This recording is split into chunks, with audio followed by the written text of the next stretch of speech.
All right, we're going to get straight into it, nerds and nerdettes. Welcome back. This is going to be the final full episode with my narration for the Memphis Belle build, which means it's also finally the final build episode of the B-17 saga that has enveloped my channel for far longer than I ever anticipated. Also, if I sound a little nasally, I've been sick all week, so I'm trying to get over that. I actually tried to start recording this video a couple of days ago, and that did not go very well. But anyway, so finally, we're going to finish out the HKM Memphis Belle. Eventually, as I mentioned in the last episode, I'll come back to the Revell one down the road, but that's not going to be for a little while. I need a break from B-17s, especially that kit. I'm appalled. After building the HKM, I'm appalled that Revell is still selling their 1960s mold injection of the B-17F at 1:48, especially with their 1:72 being significantly higher quality. And their B-17G even is higher quality, but not much. But anyway, I digress. Interesting to note on Memphis Belle, she is an F model that predates the Cayenne turret. So we do have the standard canvas sealed gun barrels at the aft end of the fuselage. As mentioned during the Texas Raiders build, the articulation of the guns through the standard turret that the B-17s had on the tail was a lot less than what the Cayenne turret was capable of. So it was a good mod all in all, but Memphis Belle did have the original design, so it's nice not to have to buy the aftermarket and make it fit this kit. We can use the kit parts and do something a little bit different on this build that we didn't do on Texas Raiders. So it's very tricky, I will mention, and just a piece of advice for these kits on turrets in general. A lot of the assembly has you put the gun barrels in after all of the interior is assembled. And the interior does have the actual gun body itself. So when you're putting the gun barrels in, you're going to want to get them aligned with the gun body, because on the kit they actually do slot into the gun body. And it's tricky, especially because you can't see it. I tried using an airbrush needle to try force an alignment, but eventually I was just able to get them as good as I could, get them to match as best as possible, and then glue them in place. And that's effectively what I did. I did not use resin gun replacements. I actually bought them for this kit, but by the time I remembered that I bought them for this kit in between moving and whatnot, I had already put several guns on the aircraft that were not in an area where they could be removed. So I went ahead and just left the plastic ones in place and stuck with the kit gun barrels as they are. This kit or this final model does have to be transported back down to the recipient. So it's going to have a road trip to go through, and I didn't want to risk the same issue I had with Texas Raiders, where during moving all the gun barrels essentially snapped off. That was my fault. I did have it sitting in the chair next to me on the drive up and trying to put things in that chair to, like snacks and things and water bottle and whatnot. I was trying to be very, very careful, but it just didn't work out in my favor.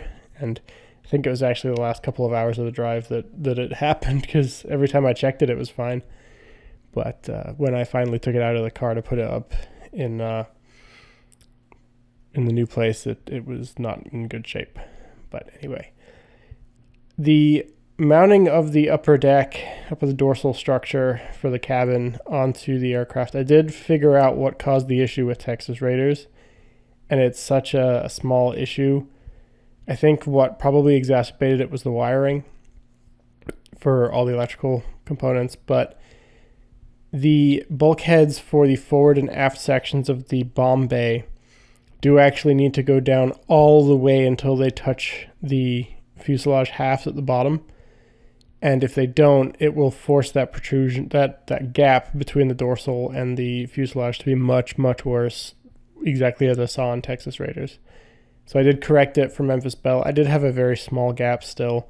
Here you can see me using some Vallejo acrylic putty to just kind of fill it in. So I'm just running that nozzle right into the gap. And then the beautiful thing about this putty is that with some water and a Q-tip, you can actually scrape away the rest of the excess and leave mostly what's just in the seam line. So that's what we went ahead and did, and we can rescribe from there. But ultimately, it was a lot better than when I built when I put Texas Raiders together. And at this point, Texas Raiders, the internal bomb bay structure is not going anywhere because it's fully sealed up and glued in place. But that is what causes that issue with this kit. So big red flag warning here to be careful with your bomb bay bulkheads. They do need to fully seat into their groove. Things that could prevent that, if you're using a little bit too much paint where the bomb bay bulkhead joins onto the fuselage, you can get a little bit of stiff and resistance for it sliding all the way down. So important to be careful of not using too much paint, especially if you're priming it like I was. So with paint and primer, you're talking a couple thousandths of an inch, but if you're painting each side, you're probably 1 to 2 thousandths of an inch of primer, 1 to 2 thousandths of an inch of paint per layer. Double it for each side, and you're going to start building up thickness pretty quickly. So be careful. That's just something to note for when you're putting this together. We, of course, have to build up the nose structure of the aircraft. This I found to be a little bit trickier than with the Texas Raiders, the G model. For whatever reason, just the nose didn't want to go onto the fuselage as easily. Some of the parts, the interlocking, like the positive fit, wasn't very positive, frankly. The pins didn't slide into their grooves or their holes super easily in some of the cases. And I had to actually go and cut down the pins a little bit. And that wasn't a paint issue. That was just legitimately out of the injection mold. They were just a little bit too big. So I did have to make some careful modification. There was some dry fitting, and that was something to be aware of. One of the things I really like about the F model here is they actually put the structural frames for the gun mounts for the cheek guns up in the Bombardiers area. The G model, the guns kind of just sat in the little clear plastic transparency parts and protruded straight out of the nose. There wasn't anything really on the inside structure supporting them. The F model coming out after the G model, as far as the release times for the HKM kits, they did provide a lot more support for the guns themselves, which I appreciated because that was one of the things I was the most worried about building Texas Raiders, was accidentally knocking one of those guns and just, shooting the whole thing back down into the nose of the aircraft once it was fully assembled, and I'd never be able to get it back out of there. At that point, I'd be taking the excess gun barrels from the plastic gun barrels from the kit and just kind of gluing them in the window with the barrel sticking out of the nose. So I was very glad to see that HKM made that slight modification for their F model, and it does provide much more support for the guns to protrude from where they are mounted on the aircraft. The other thing with Memphis Belle is that all that structure is green against a metallic finish on the inside, so it does stick out quite nicely, and it gives a little bit more visual interest to the interior of the nose, which realistically is already relatively interesting because you've got tables in there, the Norden bomb sight, you've got chairs, and then you've got obviously the back of the cockpit. And if you really wanted to go for it, you could detail all the wiring in the back of the front of the cockpit bulkhead, where all the instrument for the steam gauges is attached, and the vacuum gauges. Plenty of ammo cans, because Memphis Belle was one of the F models that had the modification done to put 250 calibers through her nose acrylic. This was done, and I kind of commented on this a little bit in the G model kit for Texas Raiders, but the F models, they really found there was not a whole lot of protection from a head-on attack. You're essentially relying on the dorsal turret above the cockpit to be able to fire straight forward at whoever's attacking you, but the guns don't depress on that turret. They can only elevate, so if they're slightly below the cockpit line from that gun, you're not going to be able to actually get the gun barrels down on the target. The cheek guns cannot turn in far enough to shoot at somebody coming straight in from the nose. And the ball turret's got no chance. There's just too much nose of the aircraft sitting in the way for those gun barrels to come up high enough to engage. So they did do a mod to the F model to put 250 calibers straight through the acrylic glass in the nose. It's kind of just a band-aid solution, honestly, because ultimately now you're asking effectively 2 people in the nose to man 4 guns, and 2 goes into 4. We're not talking Rambo here, sitting in the nose on each side, 50 cal in each hand. We're talking actual people, a navigator and a bombardier who have got actual jobs to do. And it's too many guns for not enough hands. So that's why they eventually converted to the remote control turret for the G model that sits on the chin and provides the ability to fire straight forward. So I got rid of that head-on weakness. But also, again, I'll point out that's why we fly bombers in formation, or we flew bombers in formation. I'll correct myself. Overlapping fire is the entire purpose. So if Memphis Belle is getting attacked head-on, the aircraft sitting next to it has a more oblique angle. The chin gun and the dorsal can get on target. And that's why you stagger altitudes as well very slightly. So all of that combined, you still did have a field of fire on it, but if you're by yourself, if you're a straggler, if you're trying to limp home on 3 engines or 2 engines even, or like the Memphis Belle movie, 1 engine, you're just not going to be able to protect yourself as well. So I did also change the LED position for the nose, for the Bombardier's compartment. I didn't really have an issue with the G model, but the step up to the Bombardier platform on the F model wasn't as severe as the G was. If my memory serves me, I'll have to go back and watch my own Texas Raiders video to remember. And as a result, I just kind of put the LED all the way in the back. The other issue was that where the LED was made it a little tricky to close the nose around it. I did have to persuade it a little bit. So by putting it in the back where I had a little bit more space between the bottom molding of the fuselage, it just made the fit a little bit easier. But then again, attaching the nose became its own issue, unrelated to the LED. Just the combination of where the table mounted and the forward bulkhead for the cockpit, it just didn't want to seat properly. It took quite a bit of finagling to eventually get it to a good position I was happy with. As you can see, I'm trying to adjust the light so I can see a little bit better. But I did get it eventually. It put up a fight. On the subject of the electronics, I cannot even stress to you how much I am nervous about sitting here looking at the model finished. I haven't tested the electronics since I painted it. By the end of this video recording, I will have done that. But as the model is sitting currently here on my bench, I haven't tested it. And it's always nerve-wracking. Like Texas Raiders was nerve-wracking as well, because at the end of the day, I've installed all those electronics, and then I've gone through a full painting procedure, flipping the model over multiple times. Then I've applied water transfer decals to it. And there's just a lot of work to go onto the aircraft, a lot of orientation change to go onto the aircraft with the electronics installed. Not even mentioning the assembly where I've put pressure on some of the wiring and whatnot. So I really hope that the electronics are all fine and everything works. That's one of the things I actually have a note to improve on as much as possible. So at this point, I'm developing a PCB to do the function, so I don't have to make my own circuit boards in a very clunky kind of fashion. I'll never claim to be the best at doing that, but so far I've made 2 of them function, at least Memphis Belle function during testing, so I'll take that as a win. But I really wanted to get it into an integrated circuit board and get it kind of made it smaller and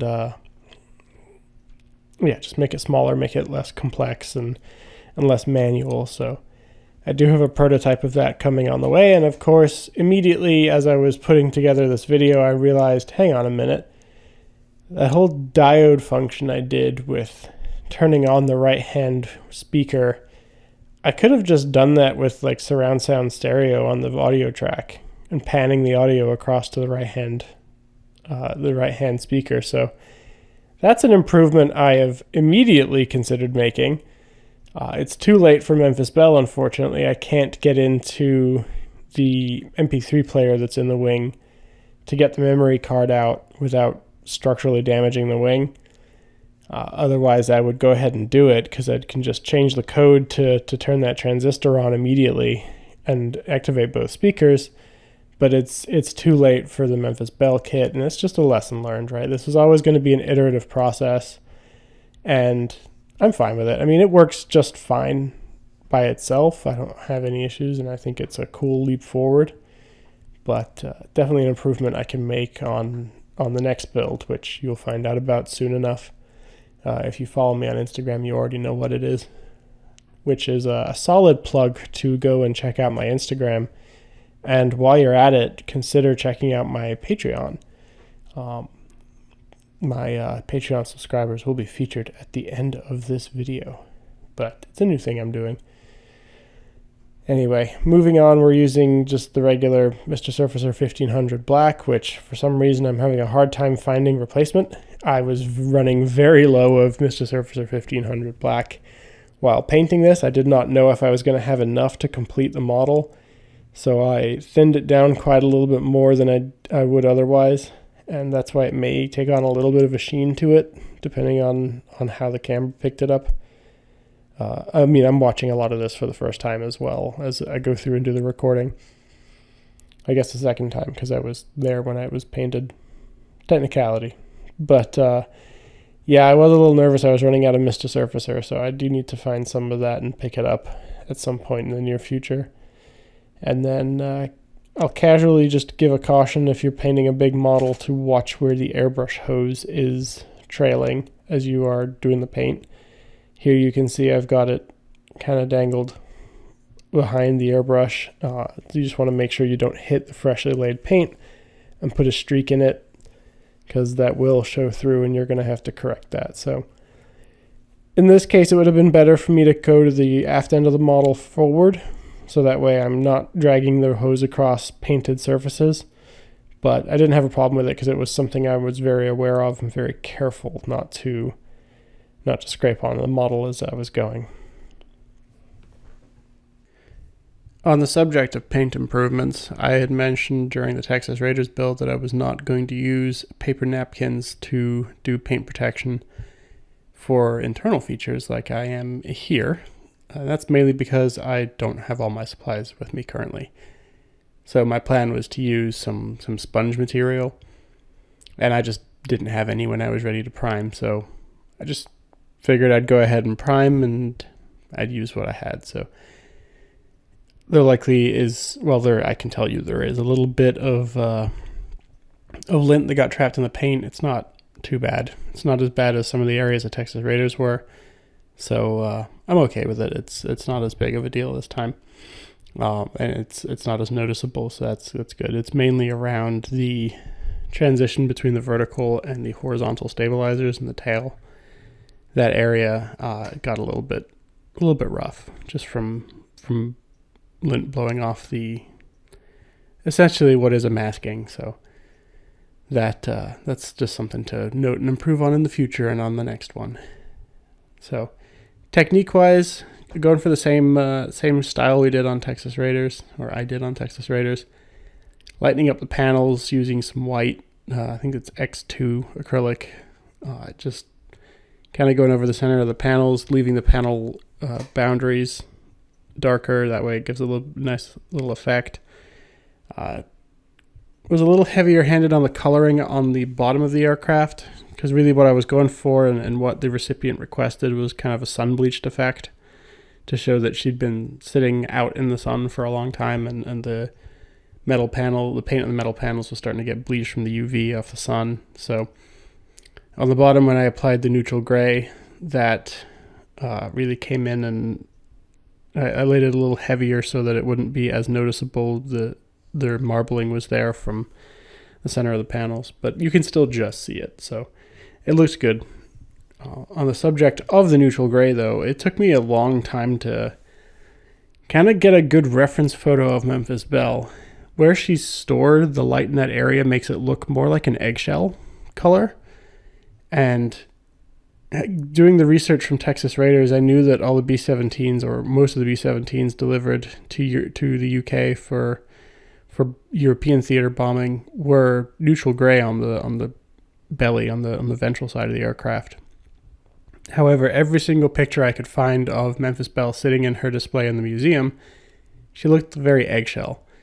So then I started pouring through the restoration photos that the Air Force put together when they took her back from Tennessee, and started going through the full restoration process for display.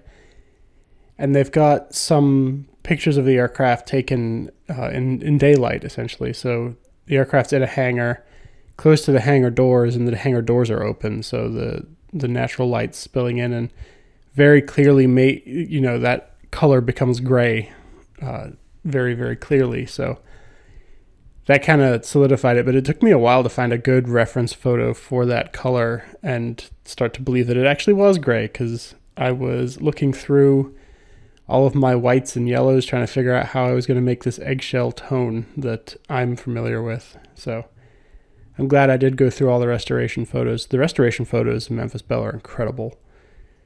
So it was a very, very neat thing to look through. The remaining dorsal colors are some XF62 olive drab. Found that pretty much perfectly nails the color, actually. So I was very happy with not having to make any custom colors. And the camouflage on Memphis Belle, I try to be as accurate as possible, and I did check the HKM instructions for where the green patches, the XF26 green patches, are located relative to the actual aircraft. Again, going through the Air Force, National Museum of the United States Air Force Museum's restoration work, I was able to confirm that where the green is on the HKM instructions is where the green is on the currently displayed aircraft. That aircraft did get, or Memphis Belle was mostly repainted. I believe they kept her nose art original, and some of her markings are original. So in images of her restoration, you'll see that the entire aircraft is stripped, except for some of her more custom livery, including both sides of the nose where the bell is. So I was able to confirm that the HKM instruction green is in the correct location. So going through and detailing it all out was entertaining, to say the least. Not only because the green blends in pretty well with the khaki in the correct light setting, so it's really a phenomenal camouflage coloration. I really did appreciate it a lot as I was applying it, and even I was having trouble picking it out. But just slow and careful, taking your time, and having some reference images here was really a good idea. The instructions do a decent enough job of showing you where each location of each patch is of green, but how it wraps around the more complex geometry on the dorsal side of the aircraft, having some reference images really did help in that case, and it was very, very valuable. I did not age the exhausts as much as I did on Texas Raiders, or actually I didn't age the exhausts really at all on this build. I was going for kind of a mid-service representation of Memphis Belle, so the aircraft wouldn't actually have been that old. I wanted the sun bleaching, as I mentioned, on the paint to have just kind of started and be there. And realistically, there probably would be some thermal damage to the exhaust at this point, right? So as you run stainless steel and other kinds of, well, it's going to probably be stainless steel for the exhaust, but as you run stainless steel through a high temperature cycle continuously, you do start picking up some color tinting. They'll go occasionally blue, purples, browns, and then you'll get some corrosion because stainless steel is not rust proof; it is rust resistant. And then a quick note over a little gaff here: the number 1 engine nacelle, I had actually painted it upside down, so you can see that there where the green side is facing down. I did go back and correct it, but it was a little frustrating as I was attaching the cowling, sorry, not the nacelle, as I was attaching the cowling to notice that. But back to the exhausts, yeah, I didn't really stain them as much as I did for Texas Raiders. I like how it came out with Texas Raiders, but if I'm being honest, I just didn't want to take the time to do it to Memphis Belle at the point of the build where I was, and I realized I had forgotten to do it when I initially painted the exhausts quite a ways back in the build. I think I did them while I was just conveniently was spraying some of the metallic colors, and I just said, you know what, I'll go ahead and do the exhaust as well and save myself some time down the road. Demasking the acrylic, so the front dome came out okay. I'm satisfied with the dome. It's a little murky because it's got fingerprints on it. I just need to clean it, but it's fine. I was a little irritated at the edges around the other acrylic, the other acrylic in the nose. I did get a little bit extra glue on there, and I did use some of the Tamiya extra thin, so that was something I was trying. I didn't use any on Texas Raiders. I only used the micro crystal clear, and based on my experience doing Memphis Belle, I would highly recommend just using that glue.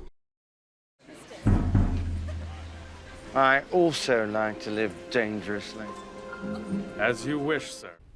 Casual piece of advice: use the cap on your airbrush. I did not have any issues here, but it's a little risky to just be wiggling around an airbrush above a model with a bowl or a cup full of paint in there and then no lid to prevent it from sloshing. So this footage is played back at 4 times speed, so it's not I wasn't being as jerky as it looks like in the video, but yeah, it's probably a habit I should get more in, I should develop more. But anyway, so just doing a quick aqua lacquer coat. So I've been using, let's see, what is it? It's the Alclad Lacquer 2 Aqua Gloss Clear. I really like that clear coat, actually. It's pretty nice. It goes on very well. It's pre-thinned. It stinks to all high heaven, though, so just be aware of that. Make sure you've got good ventilation. Make sure you're wearing a respirator or a mask or something just to protect your lungs. But yeah, we're doing that so we get good adhesion for the decals. Some of the decals I did get some silvering this time, which was it's a little annoying. So mostly the tail number is where I'm getting the silvering up on the vertical stabilizer. Just a note for next time, I think I didn't go as heavy with the clear coat as I should have to get a nice good surface for the decal to bond to. My mistake, easily rectified for next time. But all the decals went down. They're Cartograph decals, so known for their high quality.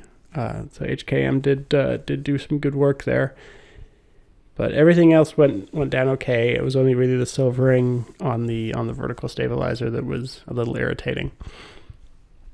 No, your eyes did not deceive you. That star did move down. I did adjust it slightly after it was put on, but I didn't feel like showing you guys the 5 minutes of me adding water to it and gently massaging it down to the correct spot, like I'm doing here with the A, but we're cutting away because, again, 5 minutes worth of work. Here we have the application of the most important decals on the aircraft. Really want to make sure we get that nose right. It's also very nice to be able to use the decals as purchased as opposed to Texas Raiders when the dress was missing from the Texas Raiders nose art. That was actually relatively annoying. And then one thing I do like about Memphis Belle's decals is that each gun position has its own set of kill markings to represent how successful the gunner was in each area of the aircraft. So that was neat. And then the names of the crew members at each station was also neat. So the one I just applied was believe the Navigator. Yeah, that's the Navigator's name. And then you've got obviously the serial number and information decal. And then we've got the bombing record decal with also aircraft shoot downs attached to it. So, as mentioned in my video on the subject, these aircraft are being shown historically accurate, so symbols of the aircraft they shoot down are going to be present and will not be obscured. Given that this was a European theater aircraft and it's on screen now, you can tell what the symbol is. I'll put the link to the other video at the top of the screen here.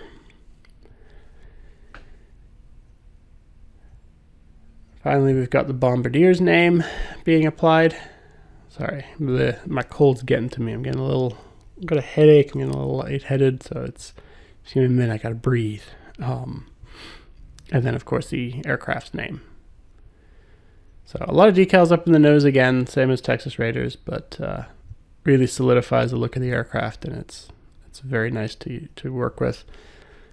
Using microsol and microset on these decals, same as every other build I've done so far on the channel. The microset kind of is a light adhesive, keeps the decal in place. Microsol softens up the decal and lets it conform into panel lines and surface details. And then you just kind of massage it down. It's always fun to use the microsol because it wrinkles up the decal, and then the decal will slowly relax as it dries up and molds onto the surface, so it can be a little scary. Finally, I'm coming over the entire aircraft I'm coating the entire aircraft with some XF86 flat clear. That just knocks down the gloss from the Alclad gloss coat and gets us back to our more expected finish of a nice flat paint color. And then after the engines, we're going to apply some X19, which is smoke. It's Tamiya acrylic smoke, just to represent some of the exhaust coming out of the cowling, and some, well, more not really exhaust, because the exhaust is going through the turbocharger that's underneath the wing, but what is coming out of the cowling is going to be oil, because radials are notorious for leaking oil. They are, given the orientation of the cylinders going all the way around the circumference of the aircraft, they do get quite oily, especially on the bottom, and they do have to rotate quite a bit before they can start up, just to purge that oil out and prevent from hydrolocking. I covered that in the previous video. Got a nice little comment about Google's hydrolocking. So oil's not compressible. Engines work on compression, particularly internal combustion engines with pistons, which all these aircraft are. And when you put an incompressible fluid into a chamber that has to be compressed, the fluid is typically not the thing that loses that fight. It's usually the mechanical components. So it will cause fracture and failure of the pistons, the connecting rods, and all the other parts of the engine. So you want to get that oil out of the engine before you start doing combustion, because combustion is going to further exacerbate the problem.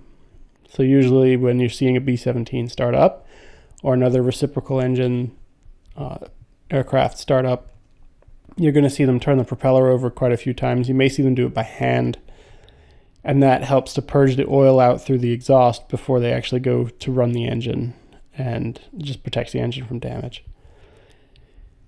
This kit was requested to have its wheels up, so I did hand paint the aluminum finish, and it actually came out really well. I was surprised. I wanted to take a shot at it since I was going to be having the wheels retracted, which is not something I typically like to do, but that was what was requested, so that's what I did.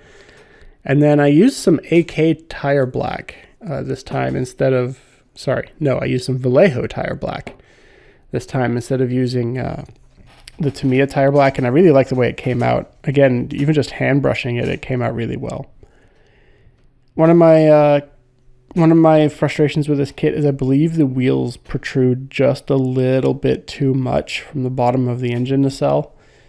And I don't like how the weighted flat spot section of the wheel sits at the bottom when the wheels are up, right? Because that area would not be otherwise compressed. So that was one thing I didn't particularly like about the kit. I thought it would have been better if they had changed the clocking feature on the retracted gear so that it rotates the wheel 180 degrees. That way the flat section's up at the top of the nacelle. You can get the wheel slightly higher up into the nacelle, and then you've got a rounded section sticking out on the bottom, not artificially looking like it's still got weight on it. So that's just a minor gripe of mine. It's not a big deal. You'll see me put the gun barrels into the dorsal turret here, and then you'll see them disappear. That's just because I wanted to kind of do some consistency with the video editing. So I did not take them out. They were in there, but I just wanted to showcase finishing the dorsal turret all in kind of like the same, quote unquote chapter of the build, if you will. And then, yeah, so finally we can get back to what I was saying with the glass and the staining and fogging around the perimeter. So I'm not showing you the left-hand side cheek gunner position because that, to me, is the worst piece of glass on the kit or on the build. It didn't come out very well. I was relatively frustrated. I actually pulled it off the aircraft very carefully and tried to sand it back up a little bit just to clean it up, and I was able to do so, but it's still not up to my standard personally, and so it's a little point of frustration with this kit. But short of buying replacement parts and redoing it all, there's not really a good way to fix it, so I'm just left with it. Honestly, it can look a little bit like it's just a little bit aging, a little bit of crazing on the glass, so it's not the end of the world, but it is just a personal frustration of mine. And I am going to have to be very careful with the next build, because the next build has significantly more and larger glass features, and I'm going to have to make sure to get that right. And I'm also going to have to make sure to clean the inside of the glass before I put it on so I don't get any fingerprints, which wasn't a huge issue on this one, but I did get some smearing from the polish that I didn't fully get out. So important to note when you're polishing the inside of the glass features, make sure you really clean them afterwards. But otherwise, she looks good. Otherwise, she looks fine. We are working.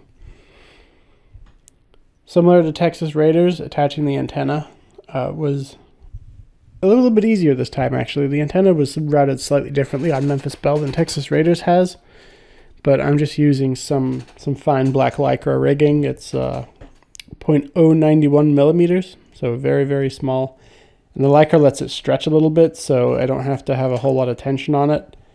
It does have some give, so I can get it nice and tight, or nice and taut, I should say. I used to know a Navy Master Chief that would always yell about putting uniforms on when I was in school, and he would always yell about everything has to be taut, not tight. So it's kind of a funny memory. But yeah, you want the lines to be nice and taut. You don't want them to have a lot of pull. So using a non-stretchy thread, you got a risk of that. But yeah, I'm just applying this with some standard super glue, letting it set and then trimming the excess off. And then where the super glue is bonded, you just come back with a little metallic color and you just give it a little dab, and it kind of represents the little steel connection or aluminum connection that would be there to hold the antenna to the aircraft. Propellers, very similar situation to Texas Raiders. I'm using some NATO black this time, so XF69, and just doing your standard build-up. So you want some X2 white. You always want to undercoat yellow with white. I've said it a gajillion times. I'll say it more. So mask off where your propeller tips are, paint them white, and then paint them yellow. You can thank me later. So X2 white combined with XF3 flat yellow, demask, and profit. The decals on Memphis Belle's propellers, actually, it's got fewer decals than the Texas Raiders build does, because Memphis Belle does not have the big Hamilton Standard logo stamped attached to the center of the propeller blades. She only has the information about the serial number and part number for the blades, and it's clocked 90 degrees rotated compared to the Texas Raiders build. So it was a change. I almost put the Hamilton Standard ones on and then had to rewind a little bit and correct myself. The propeller hub centers were done with some Fly-C chrome paint markers. I really like how these are coming out. I actually went back and did some of my previous builds before I started the channel and corrected their propeller blades to make them chrome plated, or not chrome plated, but look a little bit more chrome. And I really like the way that those paint markers come out, and they're so easy to use, it's not even funny. You just have to make sure you store them horizontally because you want them to effectively always be wet but not leaking paint. So, yeah. Prior to applying the decals, of course, I had to gloss clear coat the propeller blades. So once that's all done, we'll come back with some XF86 and flat clear them. I didn't really show it on the build, but I did do the procedure. It also seals in the decals. And as opposed to Texas Raiders, this time I did actually super glue the propellers onto the aircraft. So they are permanently attached. I've actually had Texas Raiders, one of its propellers, fly off again where it is currently located, so that's funny. You will see me try to get the balance right on this number 4 propeller. So it's kind of funny to watch. You'll see it wobbling on the hub and trying to get it centered as the super glue is setting and sticking my head in the camera. And just about there. There we go. Now it's nice and centered. So yeah, there'll be more pictures of the finished product when I get to the full build video with music and less of my very sick and congested voice. But here's some preview shots of the aircraft built. It's kind of nice to see the aircraft model sitting in the same basic configuration as the actual airplane is in the museum. And so one day I'll go visit that museum and I'll put some pictures up on my Patreon and Instagram. So yeah, thank you for joining me for the build series. Thank you for joining me for all the B-17 builds. Big thank you to my Patreons that'll be running down the screen right about now. And I hope you'll stick around for the full build video and for the next project. Thank you, everyone. Have a great time.